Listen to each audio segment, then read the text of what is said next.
नमस्ते, मैं हूं निखिल और आप देख रहे हैं दी ललन टॉप शो।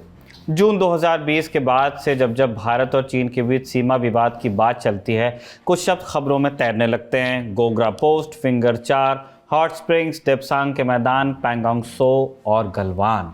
लेकिन इन सारे शब्दों से पहले एक शब्द था जो भारत चीन के बीच फसाद का रूपक बन गया था, डोकलाम। पूर्वी लद्दाख में चीन की वादा खिलाफी और गलवान घाटी में हुए संघर्ष के बाद खबरों की दुनिया का ध्यान लद्दाख पर ही ज्यादा रहा, लेकिन अब चीन ने डोकलाम में फिर ऐसी कारस्तानी कर दी है कि तनाव बढ़ गया है। आखिर डोकलाम में ऐसा है क्या कि चीन उसके पीछे पड़ा है? वहां क्यों गांव पर गांव बनाता जा रहा है जिनमें कोई रहता नहीं? और भारत क्यों इस सब को हल्के में नहीं ले सकता? बताएंगे दिन की बड़ी खबर में। सुर्खियों में बिहार में नकली शराब से हुई मौतों की एक बार फिर बात होगी। INS विक्रांत से जुड़ा कौन सा मामला बंद हुआ ये भी बताएंगे, लेकिन पहले आपको ले चलते हैं डोकलाम।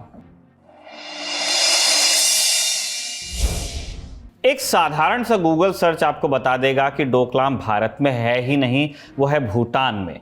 तो चीन वहां चाहे जो करे, हमें उससे क्या? आइए सबसे पहले इसी सवाल का जवाब खोजते हैं एक नक्शे में।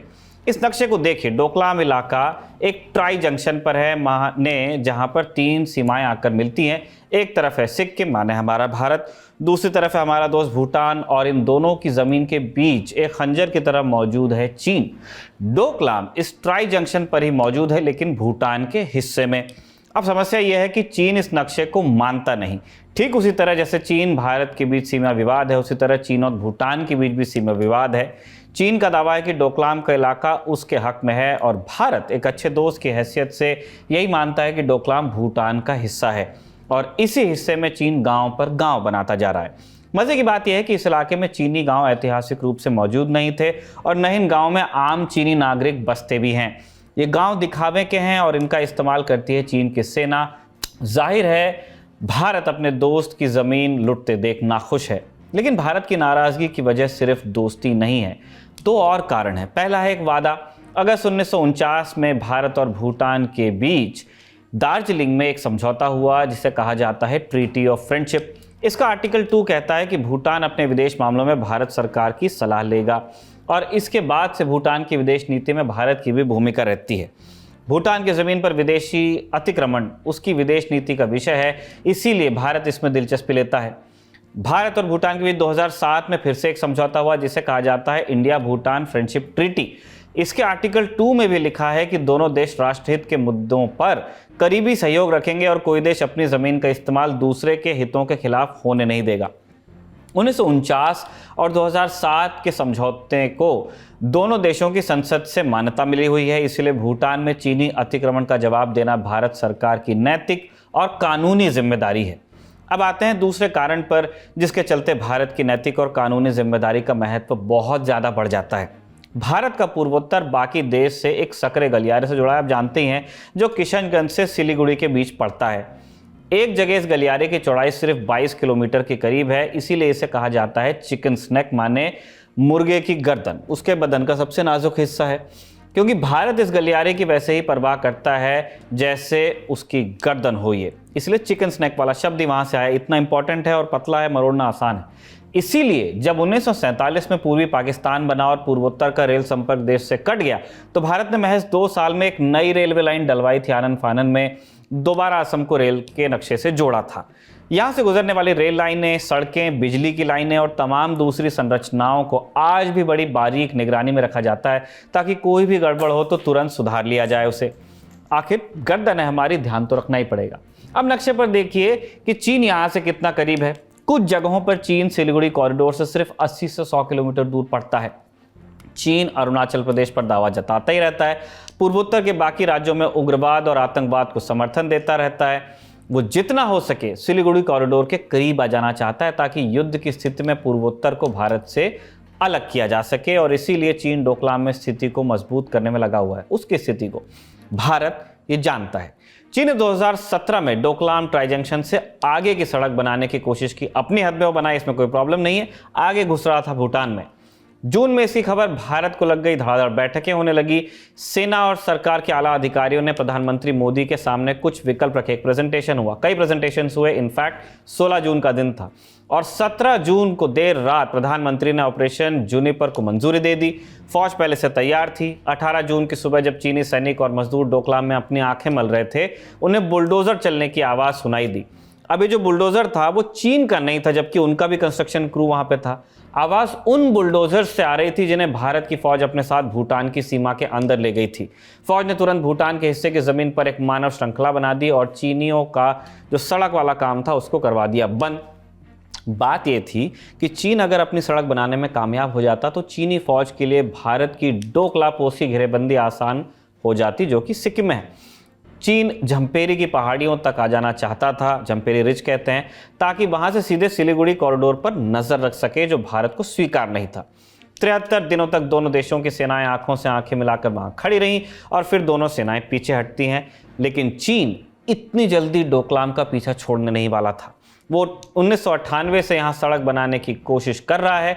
हर साल थोड़ी थोड़ी सड़क बनाता है। 2019 में वह भूटान से बातचीत को वहाँ तक ले आया, जिसके बाद कहा जाने लगा कि संभव है कि चीन को उतनी ज़मीन बख्श दी जाए जितनी वो कब्जा कर बैठा हुआ है पहले से। लेकिन इन चीज़ों में वक्त लगता है, इसलिए चीन पुराने तरीके से ज़मीन हथियाने में लगा हुआ है। जो हमारे साथ करता है वो भूटान के साथ कर रहा है। इंडिया टुडे के लिए अभिषेक भल्ला और अंकित कुमार ने एक रिपोर्ट की है जिसमें सैटेलाइट तस्वीरों के माध्यम से दिखाया गया है कि चीन किस तरह डोकलाम में अपनी मौजूदगी को बढ़ा रहा है। 2020 में चीन ने ट्राई जंक्शन से करीब 9 किलोमीटर दूर भूटान के इलाके में एक पूरा गांव बना दिया। इसका नाम था पांगड़ा। 2021 में गांव का विस्तार हुआ। गांव सुनकर आप कंफ्यूज हो सकते हैं। हमने गांव आकार के लिए कहा, बसाहट की। सुविधाएं यहाँ शहरों वाली हैं, पक्के मकान हैं, पक्की सड़कें हैं, बस नागरिक नहीं है, क्योंकि ये गांव चीन की फौज के लिए है। ऐसा सिर्फ एक गांव भी नहीं है, यहाँ कई गांव बनाए गए, इनको क्लस्टर्स कहा जाता है। सितंबर और नवंबर 2022 की तस्वीरों में साफ नजर आता है कि नई इमारतें बन रही हैं और आगे के निर्माण के लिए जमीन को समतल भी किया जा रहा है। यहाँ चीन ने तोरसा नाले पर एक पुल भी बना लिया है। मतलब साफ है कि चीन 2017 में बिल्कुल हतोत्साहित हुआ नहीं था। वो लगातार निर्माण कर रहा है ताकि इस इलाके के बारे में कह सके कि यहाँ तो आम चीनी बसते हैं, ये गांव है और ये भूटान की ज़मीन में फिर कैसे हो सकता है। हमने इस बारे में रक्षा पत्रकार अभिषेक भल्ला से बात की। सुनिए उन्होंने क्या कहा। देखिए, यहीं पे चाइनीज अग्रेशन जो है वो समझना जरूरी है। चाइनीज एक्सपेंशनिज्म की नीति को समझना जरूरी है। और डोकलाम में डिसंगेजमेंट हुआ और कुछ हद तक कह सकते हैं कि हम कामयाब रहे जो कुछ कंस्ट्रक्शन थी उसको रोकने में। लेकिन इसका ये मतलब नहीं है कि चीन वहां से चला गया। और उसके बाद देखिए क्या हुआ। 2020 में लद्दाख में एक बहुत ही बड़े लेवल पे बहुत बड़ा मोबिलाइजेशन हुआ चीन की तरफ से। और बहुत ज्यादा इलाकों में सब जानते हैं 4-5 फ्रिक्शन पॉइंट्स थे जहां पे चाइना ने स्टेटस को बदलने की कोशिश की। और मैं तो ये खुल के बोल भी चुका हूँ। इनफैक्ट मैंने स्टोरी भी लिखी हुई है कि China has successfully changed status को। और स्टेटस को ही नहीं, चाइना ने कुछ हद तक एलएसी ही बदल दी है वहां। तो ये अपने में एक बहुत बड़ी डिबेट है। इसको डिफेंड कर सकते हैं कुछ लोग कि मैं जो कह रहा हूँ वो गलत है। लेकिन मेरी अंडरस्टैंडिंग जो है वो काफी लोगों से बात करने के बाद है। और सिंपल सी कारण मैं ये इसलिए कहता हूँ कि उन्होंने स्टेटस को बदल दिया है और एलएसी बदल दिया है, क्योंकि जो हमारे पेट्रोलिंग पॉइंट्स थे वहां तक हम नहीं जा सकते। अब अगर हम वहां तक नहीं जा सकते तो इसका क्या मतलब है? इसका यही मतलब है कि जो एक क्योंकि जो पेट्रोलिंग पॉइंट्स थे वो भी एलएसी नहीं थी। पेट्रोलिंग पॉइंट था लास्ट पॉइंट जहां तक आप पेट्रोल कर सकते थे। लेकिन अगर आप उस पेट्रोलिंग पॉइंट तक ही नहीं जा सकते हैं तो स्टेटस को तो बदल ही गया। जहां जहां फ्रिक्शन हुआ वहां बफर जोन बन गए। ठीक है, बफर जोन में ये बात सही है कि चाइना भी पीछे चला गया, ऐसा कहा जाता है, और हम भी पीछे चले गए। तो मामला जो है सामान्य लेवल पे आ गया, इक्वल हो गया। एक एक एक इन्फ्रेंस इसका ये है। लेकिन इसको मैं थोड़ा-सा फिर से इसका एक काउंटर ये देता हूँ कि देखिए, आप जिन इलाकों में जाते थे, अगर वहाँ पे नहीं जा पा रहे हैं, तो ये नुकसान है आपके लिए। और फेस ऑफ इसीलिए नहीं हो रहे क्योंकि आप वहाँ जा ही नहीं रहे। मेरा हमेशा मानना है कि फेस ऑफ होना एक अच्छी चीज़ है। जब फेस ऑफ हो रहा है तभी आप मॉरल एसिडेंसी आपकी बनती है कि ये मेरा इलाका है इसलिए मैं यहाँ पे आ रहा हूँ। जब फेस ऑफ ही बंद हो जाएगा, तो 10 साल बाद, 20 साल बाद चीन कहेगा कि आप तो कहीं थे नहीं, इतने साल। साफ है, भारत ये कह तो रहा है कि जमीन नहीं खो रहा वो, लेकिन चीन मैदान की हकीकत को ही बदलता जा रहा है। नक्शे झूठ नहीं बोलते हैं, मैप्स झूठ नहीं बोलते हैं, स्पेशली जो आपको सैटेलाइट से नजर आती हैं तस्वीरें, वो भी झूठ नहीं बोलती हैं। भारत भी अपनी ओर से सड़कों के निर्माण पर जोर दे रहा है। अरुणाचल में जो सड़कें बन रही हैं उनके बारे में हम आपको बता ही चुके हैं पहले, लेकिन क्या हम इससे चीनी विस्तारवाद को रोक पाएंगे? समय बताएगा। सीमाओं से अब चलते हैं सीमा पार के व्यापार की ओर। आप जानते ही हैं, सीमा पर भले कंबल कुटाई चलती रहे, व्यापार में तनाव के लिए कोई जगह नहीं होती। गलवान से लेकर तवांग के बीच जब जब दोनों देशों के बीच तनाव बढ़ता है, विपक्षी पार्टियां व्यापार कम करने का दबाव बनाती हैं। सरकार से जुड़े नेता भी अक्सर कहते नजर आते हैं कि हम चीन से व्यापार घटाने की दिशा में लगातार काम कर रहे हैं, आत्मनिर्भर होने की कोशिश कर रहे हैं। उनका फोकस उस शब्द पर रहता है, जबकि सच ये है कि बीते दिनों भारत और चीन के बीच व्यापार बढ़ा है। ये हम नहीं, खुद भारत सरकार के आंकड़े कहते हैं। भारत के वाणिज्य एवं उद्योग मंत्रालय के आंकड़ों से यह साफ तौर पर जाहिर होता है कि भारत की चीन से सामान आयात पर निर्भरता लगातार बढ़ रही है। मंत्रालय की रिपोर्ट के अनुसार साल 2021-22 में दोनों देशों के बीच करीब 115 अरब डॉलर का व्यापार हुआ, जो पिछले साल की तुलना में बढ़ा है, क्योंकि एक साल पहले यानी कि 2020-21 के साल में यह आंकड़ा 86 अरब डॉलर था। वाणिज्य मंत्रालय द्वारा जारी जानकारी से ही पता चलता है कि फाइनेंशियल ईयर 2020-21 की पहली छमाही, यानी जब पूर्वी लद्दाख की गलवान घाटी में दोनों देशों के सैनिक आपस में भिड़े थे, उस वक्त से लेकर चालू फाइनेंशियल ईयर के पहले 6 महीनों के बीच भारत ने चीन से बड़े पैमाने पर चाइनीज सामान खरीदा। अपना सामान उसे बेचा भी, दोनों साइड से सामान खरीद और बेचा गया। सरकार की तरफ से संसद में दी गई जानकारी के मुताबिक करंट फाइनेंशियल ईयर यानी अप्रैल से लेकर अक्टूबर तक भारत ने चीन से 60.27 अरब डॉलर का सामान खरीदा, जबकि भारत से चीन को सिर्फ 8.77 अरब डॉलर का ही सामान बेचा गया। व्यापार घाटा है इसका मतलब। ऐसे में महज 7 महीनों में भारत को 51.5 अरब डॉलर का व्यापार घाटा हो गया। कम पैसा आया, ज़्यादा पैसा चला गया। द हिंदू की रिपोर्ट के मुताबिक 2020-21 की बात कर दें तो चीन से भारत का व्यापार घाटा 44.03 अरब डॉलर का था, जबकि 2021-22 के वित्तीय वर्ष में यह बढ़कर 73.31 अरब डॉलर हो गया। दो देशों के बीच व्यापार होता है और ग्लोबल इकोनॉमी की सेहत के लिए ज़रूरी है, होना भी चाहिए। अमेरिका चीन को अपना प्रतिद्वंदी बताता है। साउथ चाइना सी, ताइवान के मुद्दे पर अक्सर दोनों के बीच भी अग्रेशन देखने को आपको मिलता है, मगर फिर भी व्यापार पर कोई फर्क पड़ता नहीं उनके। हमारे यहाँ भी नहीं पड़ना चाहिए। सीमा विवाद अपनी जगह है, व्यापार अपनी जगह, मगर दिक्कत व्यापार घाटे की है। व्यापार चलता रहे, बहुत अच्छी चीज़ है, आप घाटा उठाएं, ये अच्छी चीज़ नहीं है। जो आत्मनिर्भर भारत के अभियान को मुँह रहा है और लगातार बढ़ता भी जा रहा है ये घाटा। इससे भी पता चलता है कि कुछ ऐप्स बैन करने से चीन की सेहत पे कोई खास असर नहीं पड़ेगा, वो दूसरे सामान को बेच करके हमें ही और पैसा बना लेगा। अब लेके आते ये भी जान लेते हैं कि भारत चीन के बाद सबसे ज़्यादा कौन सी चीज़ें खरीदता है चीन से।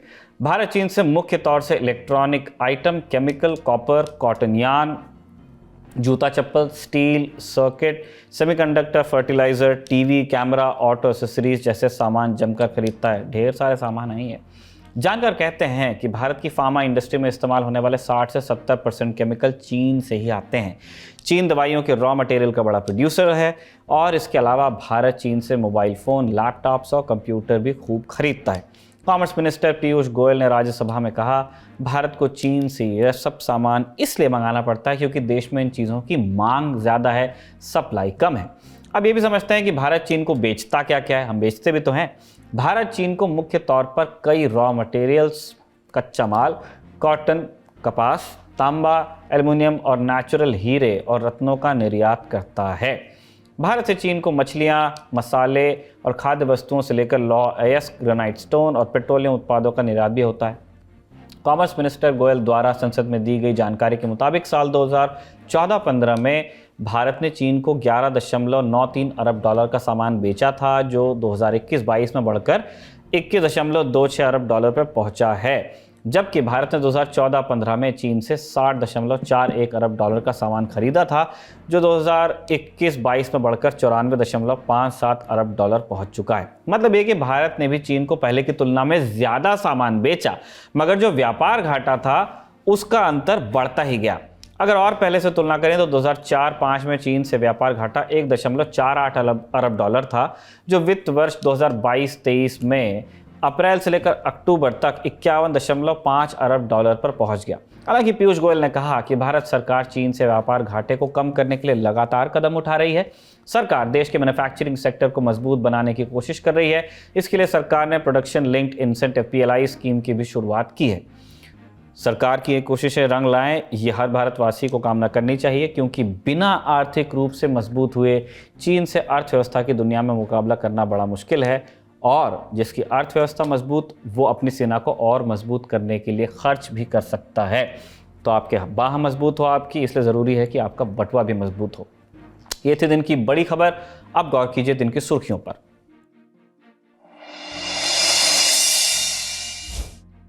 पहली सुर्खी का संबंध दिल्ली में हुए श्रद्धा वालकर मर्डर केस से है। नवंबर के महीने में उजागर हुए इस हत्याकांड से जुड़ा एक बड़ा अपडेट सामने आया है। दर्शक जानते ही होंगे कि केस में आरोपी आफ्ताब की निशानदेही पर पुलिस ने महरौली और गुरुग्राम के जंगलों से हड्डियां बरामद कर ली थी। इनके सैंपल को CFSL यानी सेंट्रल फोरेंसिक साइंस लेबोरेटरी भेजा गया था। अब उसका नतीजा सामने आ गया है। CFSL की रिपोर्ट के मुताबिक श्रद्धा के पिता के DNA सैंपल से मिलान हो गया, माफ कीजिए। इसके साथ ही आफ्ताब के फ्लैट के अंदर बाथरूम और किचन से मिले खून के ट्रेसेस भी श्रद्धा से मैच कर गए हैं। आज तक की एक रिपोर्ट के मुताबिक CFSL से अभी 2 रिपोर्ट्स मिली हैं, जबकि 3 रिपोर्ट्स और आएंगी। फिलहाल अभी तक जो रिपोर्ट आई हैं उससे आफ्ताब के खिलाफ ठोस सबूत के तौर पर देखा जा रहा है, क्योंकि श्रद्धा का सिर, मोबाइल फ़ोन, कत्ल का हथियार ना मिलने से पुलिस के पास पुख्ता सबूतों की कुछ कमी थी। इस सुर्खी के आखिर में दिल्ली के एक मदरसे से आए यौन शोषण के मामले में भी जान लीजिए आप। इंडियन एक्सप्रेस की रिपोर्ट के मुताबिक उत्तरी दिल्ली के एक मदरसे के उलेमा पर एक नाबालिग लड़के के यौन शोषण का आरोप लगा है। पीड़ित लड़के की उम्र 12 साल है। आरोप है कि उलेमा ने लड़के को नशीला पदार्थ खिलाकर कई बार उसका यौन शोषण किया, रेप किया। पुलिस के मुताबिक पीड़ित पिछले साल के अगस्त महीने से मदरसे में पढ़ रहा था। कुछ दिनों पहले जब वो अपने घर गया, तब उसने मदरसे में खुद के साथ हो रहे सलूक की जानकारी परिवार को दी। मामला सामने आने के बाद से आरोपी उलेमा फरार है। पुलिस ने उसके खिलाफ पॉस्को एक्ट और अप्राकृतिक अपराधों के तहत मामला दर्ज कर लिया है। अगली सुर्खी का संबंध शराबबंदी वाले राज्य बिहार से है। छपरा में जहरीली शराब पीने से हुई मौतों का आंकड़ा 39 तक पहुंच गया है। जब विपक्ष ने यह मामला बिहार विधानसभा में उठाया, तब CM नीतीश कुमार कैसे खींच उठे थे, यह हमने आपको 14 दिसंबर के शो में ही दिखा दिया था। कल तो उनका गुस्सा दिखा, लेकिन शराब कांड से हुई मौतों पर नीतीश कुमार ने जो बयान आज दिया है, वो संवेदनहीनता से भी परे बताया जा रहा है। सुनिए। तो जितना जहरीली शराब, और जानते ही हैं कि लोगों को सचेत रहना चाहिए। यहाँ तो शराबबंदी है तो कुछ गड़बड़ तो बेचेगा ही, तो लोगों की मौत हो जाती है।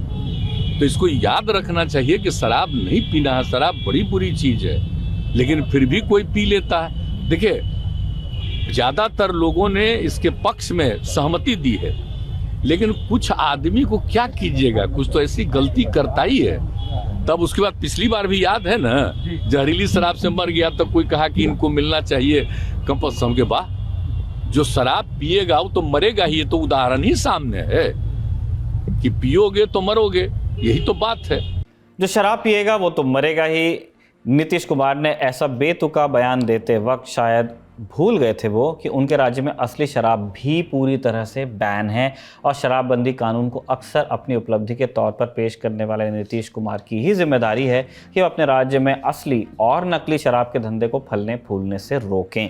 फिलहाल जहरीली शराब से हुई मौतों और अपने बयान के चलते नीतीश कुमार पूरी तरह से विपक्ष के रडार पर हैं। बीजेपी ने नीतीश सरकार के खिलाफ सदन से लेकर सड़क तक मोर्चा खोल रखा है। आज विधानसभा के अंदर और बाहर भाजपा विधायकों ने शराब कांड को लेकर जबरदस्त नारेबाजी की। बिहार में जहरीली शराब से हुई मौतों की गूंज राज्यसभा से लेकर लोकसभा तक भी सुनाई दी। आप सुन लीजिए। नीतीश कुमार जी जिस तरह से विधानसभा में बात करते हैं, वह मानसिक संतुलन खो चुके हैं। केंद्र सरकार को बिहार की कानून व्यवस्था पे संज्ञान में लाना चाहिए और इन 37 हत्याओं का जिम्मेवार महागठबंधन की बिहार सरकार के ऊपर शीघ्र कार्रवाई भी करनी चाहिए और उन पुलिस अफसरों पे कार्रवाई करनी चाहिए जो शराब बेचने वाले हैं। वो सैकड़ों करोड़ के मालिक हो गए, जो शराब के साथ जो ये पुलिस प्रायोजित है, पुलिस 10,000 करोड़ कमा चुकी है। इन सभी पर और मुख्यमंत्री पर कार्रवाई होनी चाहिए। बीजेपी नीतीश सरकार पर लगातार हमले कर रही है और उनके deputy CM Tejashwi Yadav BJP के विरोध को ड्रामा बता रहे हैं। फिलहाल शराब कांड से हुई मौतों पर फुल स्पीड से चल रही राजनीति के बीच बिहार सरकार में मंत्री समीर महासेठ ने जहरीली शराब को झेलने का मंत्र भी सुना दिया। सुनिए। सब गलत लोग दे रहे हैं, तो उस पर जितना भी हम बात करेंगे, बिहार के लोग सुसाइड अटेम्प्ट कर रहे हैं।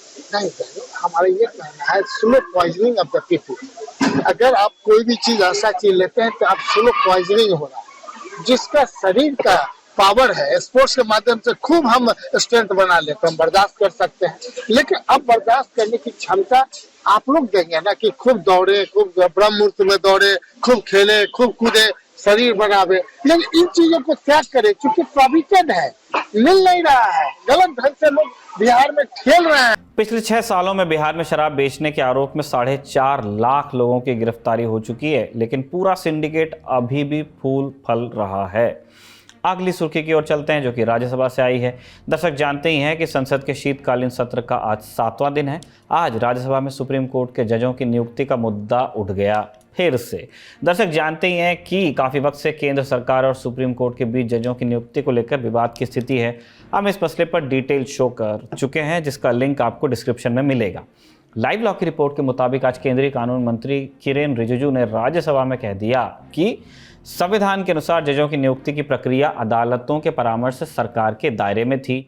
आज न्यायिक रिक्तियों को भरने के लिए सरकार के पास बहुत सीमित शक्ति है। जिन नामों को सरकार की मंजूरी के लिए भेजा जाता है उनके अलावा नए नामों का प्रस्ताव करने की कोई अन्य शक्ति नहीं है।